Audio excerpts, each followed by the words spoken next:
আসসালামু আলাইকুম। আবার একটা নতুন রেসিপি নিয়ে আপনাদের সামনে হাজির হইলাম। আরেক দিন দেখাইছি মোচার ঘন্ট, আজকে মোচার বড়া বানাবো। দেখতে থাকেন আপনারা।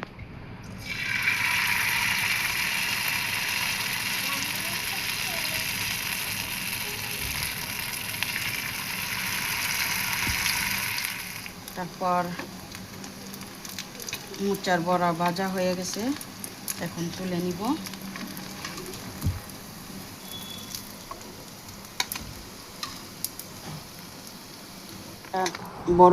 বড়া হয়ে গেছে, এটা খেয়ে দেখবেন, অনেক স্বাদ।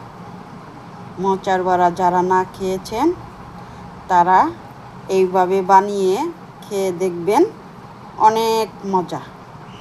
ধন্যবাদ সবাইকে। আসসালামু আলাইকুম।